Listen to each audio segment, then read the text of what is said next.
Hi, everybody. John Pate back again. I received some more questions from people on Facebook about some of the items that I had mentioned on my website and some of the stuff I've been saying during my campaign. And I was going to answer some of those questions for them. One of the questions is what about all the drug arrests that Baxter County shows on their press releases? And whenever you get on the website and you see people that have been arrested for drug possession and stuff, um, what about all of those? Do those not count as working drugs or narcotics? The fact is that 85% of those are from other agencies, being Mountain Home City, Gassville, Cotter. Um, it's not the county doing it. Your county deputies are not the ones out there making all those arrests. The sheriff's office is essentially taking credit for everyone else's arrest. If you notice, if you look on there, you'll see the arresting agencies, but you'll see how many times they've been booked into Baxter County. No, not down in the deputies that are on patrol, or the arrests that they're making, or the cases that they're putting together. I'm just simply saying that they're not doing all the work, but they're taking all the credit. And I don't think that's right. In the grand scheme of things, credit should be given where credit is due. And that's not happening. So, hope that answers that question for you. The other thing is, let's see, what was another question? Why do I want the deputies to meet a minimal physical fitness requirements? Well, your patrol deputies are your frontline defense. They're the ones that have to get out here and are the first person you see on any accident scene, criminal investigation, arrest, or whatever. If you've got somebody that's 100, 200 pounds overweight that can't get out of the car, that's not only unacceptable, it's dangerous. These patrol deputies get out here, they get in fight with people that have been on drugs and up for 3 or 4 days. They don't feel pain. And if you're 200 pounds overweight, you're not going to be able to hold your own. And you need to know how to defend yourself. So I'm not saying that because you're fat, I'm going to fire somebody or get rid of somebody. What I'm saying is that your patrol deputies need to be in some kind of shape, and I don't mean pair being a shape. I mean able to show improvement in their physical fitness abilities. That's all that means. Another thing I'm passionate about is firearms qualifications. To the best of my knowledge, deputies are only required to qualify once a year. Now, I'm sorry, but I've been to the police academy and I've seen people shoot, and I've been target shooting my entire life, pistols, rifles, and shotguns. It is a deplorable skill, or depletable skill, excuse me, that if you do not keep up on it, you will lose it. Therefore, the deputies, specifically patrol deputies, needs to be out qualifying and target shooting and practicing with their sidearm and their patrol rifles, if they have one, on a frequent basis. You can give me all the excuses in the world about why we shouldn't spend the money on the ammo or why it's not necessary, but I'll give you one fact, and that's when the rubber meets the road. And it's going to happen. A deputy's going to wind up having to shoot somebody out here. We already had one shooting in Mountain Home where Mountain Home PD shot somebody at the Arvest Bank driveway near Casey's. It's going to happen. These deputies are going to eventually get into a gunfight. And I want them to go home to their families. I don't want the bad guys winning. And if they can't hit their targets, especially under stress, they shouldn't be carrying a gun. So practice makes perfect.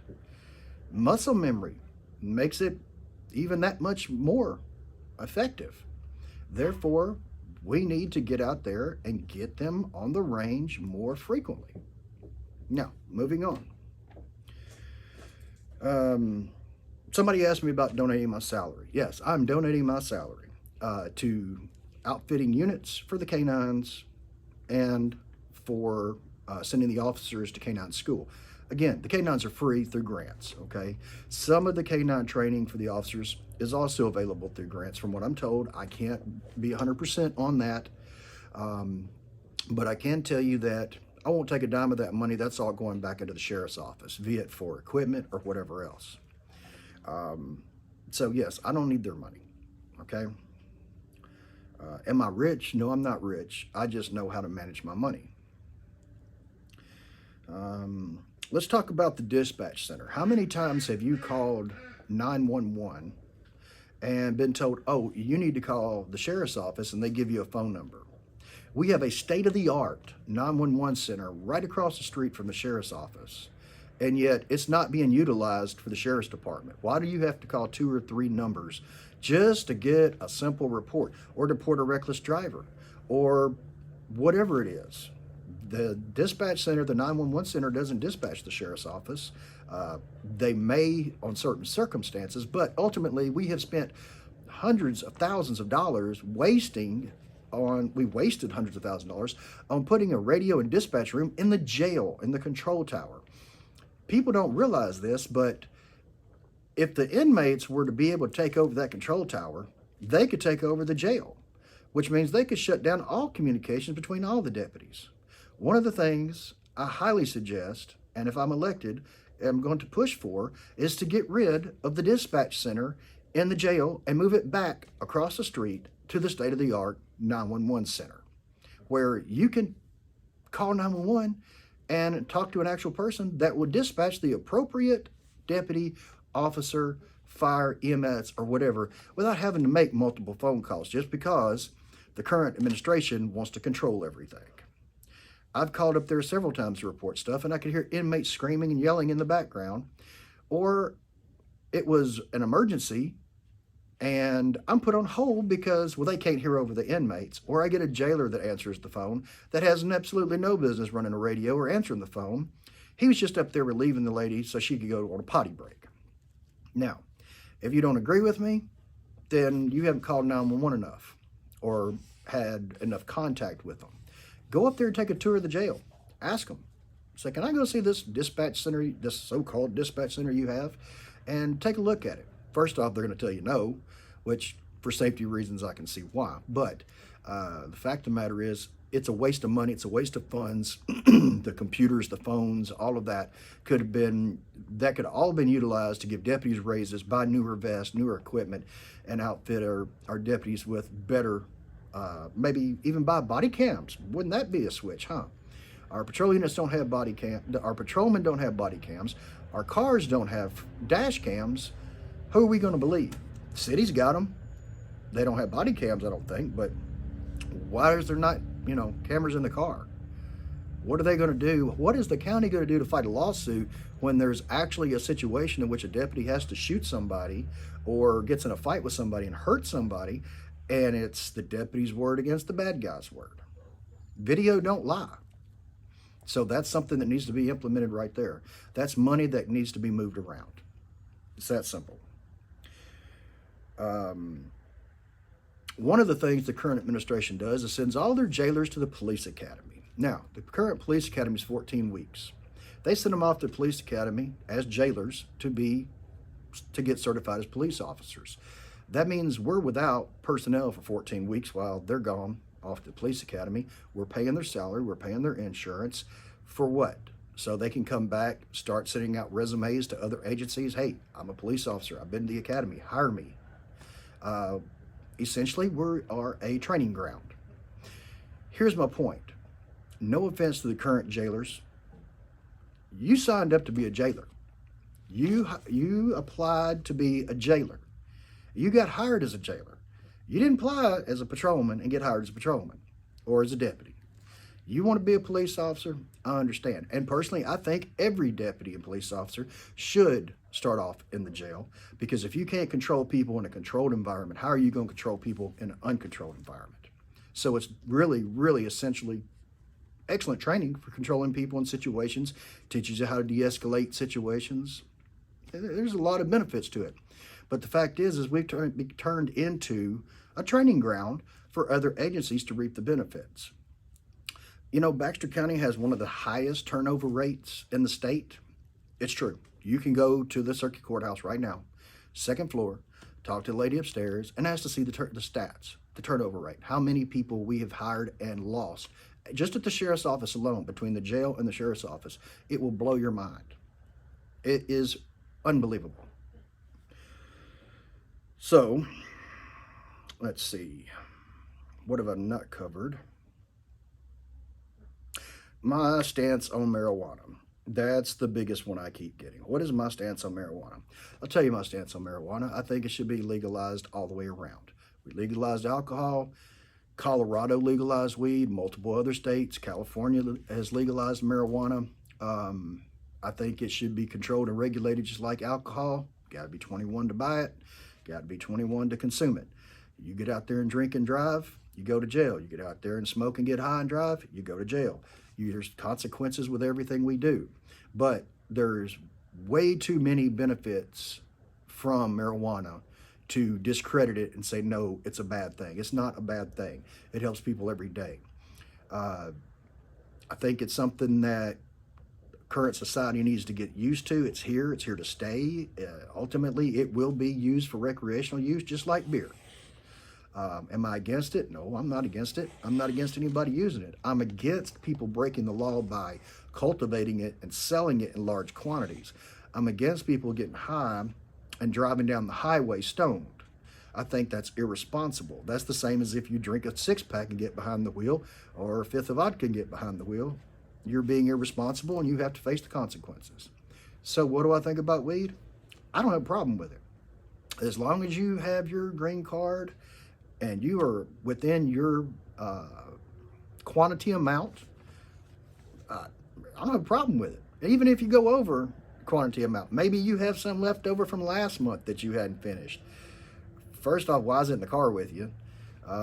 Secondly, you have the right to personal privacy and a reasonable expectation of privacy in your home. So what you do in your own home, as long as it's not illegal, it ain't none of our business. Just like if you want to drink a beer at your house, drink a beer. If you want to smoke a joint at your house, smoke a joint. Don't be selling it, and you damn well better not be giving it to kids.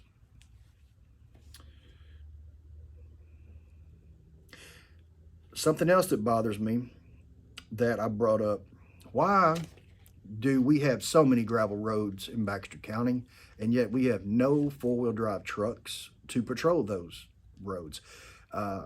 We have all these nice new Chargers, running up and down the highway that are all nice, shiny, and pretty, when with the state bid and the contract, we could have two trucks for what one Charger cost. To me, that's ridiculous. The colors doesn't matter. I don't care what color it is. If it's more cost effective, smarter, and more practical, why not have pickup trucks instead of just patrol cars? I'm not saying get rid of all patrol cars. Obviously, that would be stupid. But ultimately, we're supposed to be patrolling out in the county, and we got gravel roads, but we don't have any four-wheel drive trucks. I've been in pursuits and Crown Vics and try to chase four-wheel drive trucks that have hit gravel roads, and guess what? I lost. And it wasn't because they could outdrive me. It's because I couldn't get to them because I had rear-wheel drive V8. They had four-wheel drive V8s. You do the math. It's more cost-effective. It's smarter. Do they last as long? I don't know the stats on that. You may be a Dodge person. You may not. Email me. Let me know what you think about the quality of the Dodge trucks. If you don't like the Dodges, maybe next year Ford will get the state bid. Who knows? I just think it's a waste of money to be buying cars versus trucks when you can get 2 for 1. That's just good business sense. Why are our businesses not being checked at night by the county deputies? This is when I hear a lot of complaints, farmers and businesses. Back in the day, our deputies, we kept a log sheet, a handwritten log sheet of every business you checked and what time you checked it. And we put a sticker on your door that lets you know we checked your business. Now they have these neat little stickers that you can put in the crease in the door so that when the owner gets there in the morning, it sees it was checked at date and time. If the seal's broken, then somebody came in that business. Someone came in that business and just opened the door and broke the seal prior to the business owner getting there. So it kind of gives us a timeline of when to check for criminal activity in that area. Check video cameras. It all goes back to just common sense and respect and good police work. One last thing, and I will leave you folks alone. My phone decided it wanted to fall over on me. and I apologize for that. Hope it didn't make anybody nauseous watching it. Um, Somebody asked me about how come I think that it's a good idea to work so hard on narcotics. Uh, Multiple agencies across the United States do this. It's called the Drug Fund. Um, I'm just going to give you a quick example and I'll let you go. You get pulled over, you got methamphetamine on you, you got a pipe, you got a pocket full of cash, and I'm not talking about personal use, I'm talking about you're moving a little bit of dope, okay? You got a pocket full of cash, you got a decent looking vehicle, you got a sellable amount, felony amount of methamphetamine, cocaine, whatever it is. You seize the vehicle, you seize the cash, you take the person to jail, and you seize the car. If they're found guilty, the money goes into the general fund, or the equipment fund as it is, as well as the vehicle can be auctioned off. That money can go into the fund, or we can use the vehicle up to 2 years.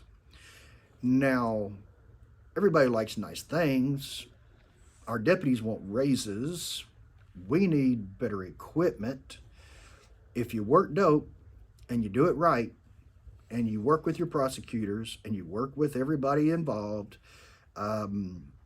over a period of time, that money adds up really, really quick. Auction off 3 or 4 of these people's cars that's gotten out here and got arrested. Seize the vehicles. After they're found guilty, if they're found guilty, auction them. Take that money, put it in the account. Then, hey, guess what? You can pay your deputies more money. You can buy brand new equipment, better equipment for people. That is something that isn't being done. Don't ask me why. I'm just running for sheriff trying to make some changes. Hope to see y'all at the polls. Keep sending me messages and I will keep answering them. Thank y'all. God bless you and have a great week.